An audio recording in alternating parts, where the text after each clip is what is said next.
కర్ణాటక ధర్మస్థలి అధర్మస్థలిగా మారిపోయిందని, హత్యలకు నిలయంగా మారిపోయిందని, సత్యం వధ ధర్మం చెర అనే ఒక సంస్కృత వాక్యాన్ని, ఒక నీతి వాక్యాన్ని ఇవాళ సత్యాన్ని వధిస్తున్నారు, ధర్మాన్ని చెరబడుతున్నారు అనే మాట వస్తుంది. ఇవాళ ఆ క్షేత్రంలో జరిగిన హత్యల గురించి, జరిగిందన్న ఆరోపణ గురించి పెద్ద ఎత్తున సంచలనం జరుగుతుంది. దీని మీద కర్ణాటక ప్రభుత్వం ఇప్పటికీ అత్యున్నతమైన డీజీపీ స్థాయి అధికారులతో షిఫ్ట్ వేసింది. అది విచారణ జరపడానికి సిద్ధమైంది. ఈ దేశంలో అక్కడ ఆరోపణలు ఏమిటి, ధర్మస్థలిలో పుణ్యక్షేత్రంలో జరుగుతున్న వాటి వెంటి కొంచెం తెలుసుకునే ప్రయత్నం చేద్దాం. మొదట్లో అక్కడ పారిశుద్ధ్య కార్మికుడిగా పనిచేసిన 95 నుంచి 2014 దాకా 19 సంవత్సరాలు పారిశుద్ధ్య కార్మికుడిగా పనిచేసిన ఆయన 11 ఏళ్ళు పారిపోయి ఎక్కడెక్కడో దేశంలో ఎక్కడో తిరిగి మళ్ళీ ఇటీవల వచ్చి ఎవరిని పట్టుకున్నారో తెలియదు కానీ మనకు దక్షిణ కర్ణాటక పోలీస్ స్టేషన్లో ఒక ఫిర్యాదు దాఖలు చేశారు.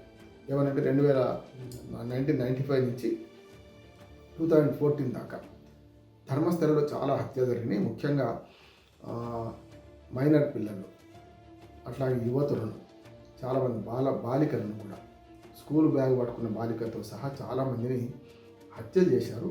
హత్య చేసి ఆ శవాలను తనను పూడ్చిపెట్టమని ఆదేశించారు అక్కడి అధికారులు. అక్కడి ధర్మస్థలి సంబంధించిన మెయింటైన్ చేసేవాడు. దాంతో భయపడి నేను వ్యతిరేకిస్తే కూడా నన్ను కొట్టడం వల్ల నేను వాటి శవాలని పూడ్చిపెట్టిన, అక్కడ దగ్గర నది ఉంటుంది, ఆ నదిలో నది పక్కనే పూడ్చిపెట్టిన అని వాళ్ళు ఎక్కడ చెప్తారు అట్లా పూడ్చిపెట్టిన, చివరికి ఒక బాలిక స్కూల్ బ్యాగ్తో సహా పూడ్చిపెట్టాల్సి వస్తుందని తాను సంచలనమైన నిజాలు దాదాపు 30 ఏళ్ళ తర్వాత వ్యక్తం చేసినట్టు లెక్క.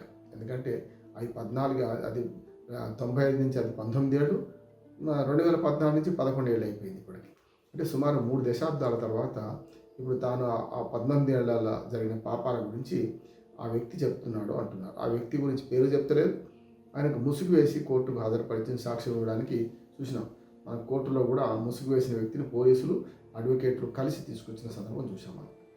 ఇక్కడ సిట్ వేశారు కనుక నాకు కొన్ని అవుట్ ఆఫ్ ది బాక్స్ ఆలోచన వస్తున్నాయి. ఎందుకంటే ఒకరేమో 100 అంటున్నారు, హత్యలు 300 అంటున్నారు. మనుషులైతే వీళ్ళందరూ మనుషులే కదా చనిపోయిన వాళ్ళు. అట్లాగే ఆత్మహత్యలకు ప్రేరేపితమైన అక్కడికి ఆత్మహత్యలు చేసుకోవడానికి వస్తారు అనే మాట కూడా ఒకటి వస్తుంది. ఎంతో నిజం తెలియదు కానీ ధర్మస్థలిలో రోజుకు 2000 సగటు, 2000 నుంచి 2500 మంది సగటు యాత్రికులు ఉంటారట. ఎందుకంటే ఆదివారాలు, శనివారాల మంది సెలవుల రోజుల్లో 5-6 వేల మంది, ఒక్కసారి 7,000 మంది దాకా వస్తారని ఒక అంచనా ఉంది.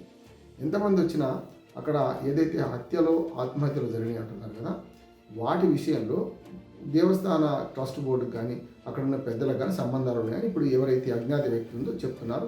ఆయన పేరు కానీ ఆయన ఐడెంటిటీ కానీ ఎక్కడ వ్యక్తం చేస్తలేరు. కాకపోతే పోలీసుల దగ్గర ఆధారాలు ఉన్నాయి. ఆయన 19 ఏళ్ళు అక్కడ పనిచేసిన ఆధారాలు ఉన్నాయి. ఆధార గుర్తింపు కార్డు, జీతం తీసుకునేవి అవన్నీ ఆయన సబ్మిట్ చేశారంటున్నారు కనుక ఒక మాట వస్తుంది. అయితే ఆయన మానసిక స్థితి సరిగ్గా ఉందా లేదా కూడా ఫస్ట్ చెక్ చేయాలంటున్నాడు. ఎవరైతే కంప్లైంట్ ఇచ్చిందో ఆయన 19 ఏళ్ళు అక్కడ పనిచేసి వాళ్ళు చెప్పినట్టు విని ఆ హత్యలన్నిటికీ కారణభూతులుగా ఉన్న వాళ్ళని రక్షిస్తూ తాను పూడ్చిపెట్టే ప్రయత్నం చేసినట్టు ఈ 300 శవాలను ఒక్కడే పూడ్చిపెట్టిండా, కొన్ని శవాలను పూడ్చిపెట్టిండా, చివరికి ఒకసారి తన దగ్గరి బంధువుల బాలికను కూడా అట్లా పూడ్చిపెట్టాల్సి వచ్చినప్పుడు ఆయన పూర్తిగా పాశ్చాత్తాపడి అక్కడి నుంచి పారిపోయింది అంటున్నారు. ఆ పారిపోయే పరిస్థితి మొదటి సంవత్సరం ఎందుకు చేయలేదు, 2వ సంవత్సరం ఎందుకు చేయలేదు? ఏదో 1 సంవత్సరం 2 సంవత్సరాలు అంటే భరించవచ్చు. కానీ 19 సంవత్సరాలు ఉండి మరి అప్పుడు పారిపోయిందంటే నమ్మబుద్ధి కావడం లేదు. ఆయన మానసిక స్థితి సరిగ్గా ఉందా చూడాలి. రెండవది ఆయన చెప్పిన ఆరోపణలకు దగ్గర సంబంధం ఏమైనా ఉందా చూడాలి. ఇంకొకటి అదేందో చిరంజీవి శ్రీదేవి సినిమాలో పైలోక నుంచి ఊడిపడి ఇక్కడ ముంగరం పోగొట్టుకొని చేసిన లాగా అయితే ఈ హత్యలు గావించబడ్డాలో ఆత్మహత్యలు చేసుకున్నది రాలే కదా. భూమి మీద బతికిన వాళ్ళే కదా, వాళ్ళకి బంధువులు ఉంటారు కదా, వాళ్ళ తల్లిదండ్రులు ఉంటారు కదా, వాళ్ళు ఎవరో ఉంటారు కదా. మరి 100 నుంచి 300 అంటున్నారు, 100 పోయి 300కి వచ్చింది. ఈ 300 హత్యలో ఆత్మహత్యలు చేసుకున్నప్పుడు అభిస్కాండ్ కిందనో, వాళ్ళు లేరనో, లేకపోతే వాళ్ళు మిస్సింగ్ కిందనో ఇట్లా ఎందుకు ఇవి పెట్టలేదు అంటే కేసులు పెట్టుంటే ఫస్ట్ చేయాల్సిన పడింది అంటే ఆ దక్షిణ కర్ణాటక పోలీస్ స్టేషన్ నుంచి పొందుకొని ధర్మస్థలి చుట్టుపక్కల ఉన్న పోలీస్ స్టేషన్లో ఎక్కడైనా ఈ ఫిర్యాదు దాఖలైనయా? మరి ఇన్ని రోజులు 30 ఏళ్ళ తర్వాత బయటపడ్డది కదా, 30 ఏళ్ళ నుంచి ఏమి ఎంక్వైరీ జరగలేదా? 1-2 కిడ్నాప్స్ అయి జరిగితే కూడా, మిస్సింగ్ ఉంటే కూడా వాళ్ళందరి గురించి ఎంక్వైరీ జరగాలి కదా. ఇవాళ అత్యంత ఆధునికంగా అదేందో గండికోట వైష్ణవి హత్య కేసులో వాళ్ళు అన్నలే చంపారని రోజుల్లో బయటపడ్డది. ప్రేమికుడు పారిపోయిండని బయటపడుతుంది. అంటే అటువంటిప్పుడు ఇక్కడ ఇన్ని 100 నుంచి 300 కేసులు అంటే తక్కువ కాదు కదా. మరి ఆ మిస్ అయిన వాళ్ళు, మిస్సింగ్ కేసులు నమోదు చేసిన వాళ్ళు ఎవరైతే తల్లిదండ్రులు పిలిపించి వాళ్ళు ఎక్కడున్నారు, ఏం కథ, ఏదైనా తెలుసుకున్నారా? 300 మంది మిస్సింగ్ ఉంటే 300 మంది హత్యలు చేయబడితే ఒక్క కేసు కూడా బయటకు రాదు, ఒక్క శవం కూడా బయటకు రాదా ఇప్పటిదాకా? ఇవన్నీ శేష ప్రశ్నలు. అందుకని నేనేమంటున్నానంటే ఫస్ట్ ఏదైతే ఈ మృతుల బంధువులు ఉన్నారో వాళ్ళు కేసు పెట్టిండ్రా, పెడితే ఆ కేసు ఏ స్థితిగతులు ఉందో ఆ ఫైల్ తెప్పించుకోవాలి నెంబర్ 1.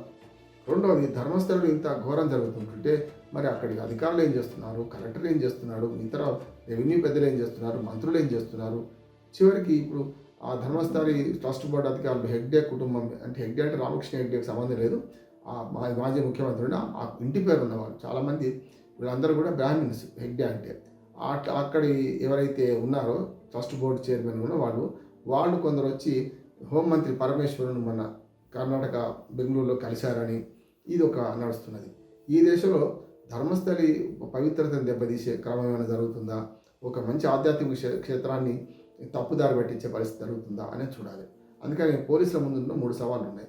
ఒకటి 100 నుంచి 300 దాకా హత్యలు ఆత్మహత్యలు జరుగుతుంటే వాటి ఒక్కడే పొడిచిపెట్టారా, ఈ చెప్పిన వాడి మీద అనుమానం నాకైతే వస్తున్నది. దాంతోపాటు దాన్ని ఎవరిని అప్రోచ్ అయ్యాడు, పారిశుద్ధ కార్మికుడు అంటే ఏదో చదువుకున్నవాడు కాకపోవచ్చు, ఇవాళ కోర్టుకి వెళ్ళి ఆ ఆధారాలను సమర్పించి అవన్నీ చేస్తున్నాడంటే దాని వెనుక ఎవరో ఉండుంటుంది కదా, అడ్వకేట్లు అయితే వెంబడి తిరుగుతున్నారు, పోలీసులు పట్టుకెళ్ళారు.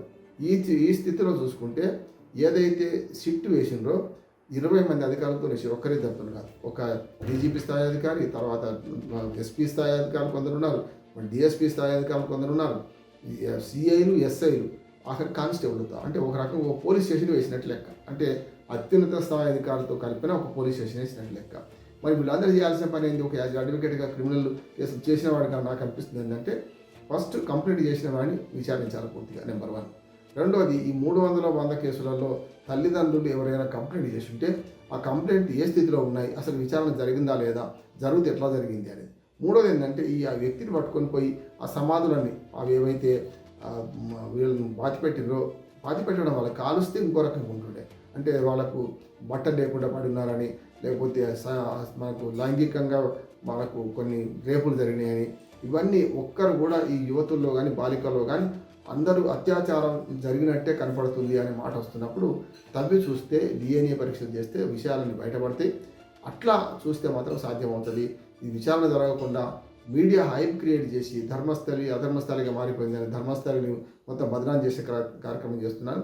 100 నుంచి 300 హత్యలు అంటే తక్కువేం కాదు, ఒక పెద్ద కుంభకోణం, పెద్ద మిస్టరీ ఛేదించినట్టు అవుతుంది. కనుక ఇకనైనా సరే కర్ణాటక ప్రభుత్వం దీని మీద సిట్ వేయడం మంచిది, వేసిన దాని మీద సమగ్ర విచారణ జరగాలి, దోషులు ఎవరైనా తేల్చాలి, 2 పక్కన ఆలోచించాలని నేను అంటున్నాను. అటు పక్కన ఈ ట్రస్ట్ బోర్డు సంగతి ఏంది, వీళ్ళు ఆలోచన చేస్తేనే మంచిగా ఉంటుందని ఆలోచన చేస్తూ ముగిస్తున్నాను. నమస్కారం.